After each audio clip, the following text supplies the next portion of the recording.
Paano po natin malalaman kung meron tayong violation sa profile natin? Yan po yung standard na nakikita natin lagi tuwing umaga. Yan, web professional po. Yan, profile recommendation po yan. Tapos check yung account status. Okay naman po malalaman nyo okay naman siya. Pero hindi po pala dyan lalabas yun. Opo, ibang way po. Ayan po ang topic natin ngayon po. Kaya, good morning, good afternoon, at good evening po sa inyo lahat. Mga ka-nice one. Ayan po ang bagong topic natin ngayon about profile violations po. Paano natin alisin yan. Okay po, ito po yung tamang way. Ayan po ang tamang way, sundan nyo lang po, profile.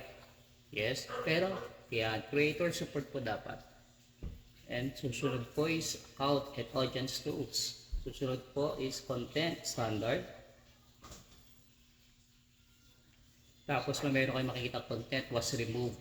Diyan po yan. Tapos lalabas po yan sa ibang website. Yan, kiklik po yung tatlong lines na yun. Tapos support inbox. Yan, dyan nyo po makikita yan. Wala na po yan, nagawa ko na yan. Na-check ko na agad, kaya close na po yan. Ngayon, mamaya ko papakita ko sa inyo yung 4 kong violations na maalis sa way ng ginagawa natin ngayon. Opo. Yan, na-clear na po yan, alert na po. Ito po yung before. Yes, may 4 po akong violations. Yan. Yung hanapin nyo lang po dyan kung ano yung naka-open na pwede nyo tanggalin. Nakikita nyo yung blue. Yan po yung mga blue na naka-open na dapat yung tingnan alert. Dapat nyo siyang pansinin. Kasi isayin nyo po maigi kung anong gagawin dyan. Pwedeng dispute, appeal, or remove. Kaya pong bahala mag-decide. Yan po ang gagawin nyo. Yan, 3 na lang po. Binawasan ko na isa. Hanap na naman po tayo. Yung uli. So, isa po, ito po naka-operate ako dito about this. Story lang po yan ha. Kaya wag na po kayong gumamit niyan ng story. Pag lumabas nyo yung story nyo, tapos may mga music sa gilid, wag na po. Yan, may naghahabol siya sa Russia po, wala galing yung nagamit ko. Ayan, nilalaban yung copyright ko. Kaya nag-decide ako ngayon kung anong gagawin. Tanggalin yung video, remove the audio, or yan, submit dispute. Chinek ko na lang po yung accept changes para paalisin nila yung video. Sayang kasi yung views. Yan, accept na lang po, ganyan. Ganyan po yung mga kaya wag na tayong gumamit ng music sa mga story para iwas kayo sa copyright. Yan po. Yan, so ilan na lang siya.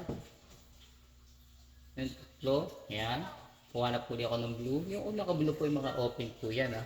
Ayan, ayan po yung hanapin nyo. Yan, meron po tayo. Pastor tagal na po ito. Panahon pa ito ng mga elections. Yan, si mga share po natin sa Rappler. Ayan po, yung mga ganyan. Kaya delete ko na lang po. Hindi na po ikakayaman yan. Kaya delete nyo na lang po yung mga post nyo. Yes, tuloy-tuloy po magiging, ilan na lang po siya, 2 na lang po. And so on and so on, ayan, isa-isahin nyo po maigi para mag-ready kayo sa monetize. Yan po yung gagawin nyo. Ngayon po yung dati pong account. Yan. Yan po. Tuloy-tuloy lang. Yan, nag-loading lang. Tapos delete agad. Like I said before po, copyright po pinakamahirap natin kalaban dito sa music. Kasi tuwan-tawa tayo maraming views at marami talagang ginagamit na talaga music. Kaya po, mas makikita talaga iwasan nyo o mag-download na lang kayo sa Facebook na walang copyright talaga. Ayan po, nag-iisa na lang. Mga post po yan ng mga pinagaginalang nilang link maliciously. Tanggalin nyo na po yan para maging ready kayo sa monetizations. Yan. Kaya po, yan. Kaya tayo na election po yan 2019 pa po yan.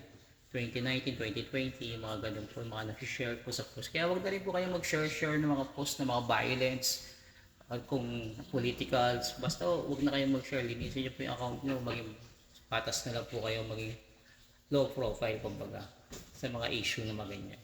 Ngayon po, wag nyo gagawin. Yan. Okay lang po. Yan. Wala na po siyang alert ngayon. So, okay na. Clear to go. Ganyan lang po yung gagawin nyo, pero kailangan talagang double check yan. Maigi. Thank you po mga ka-nice one. Bye!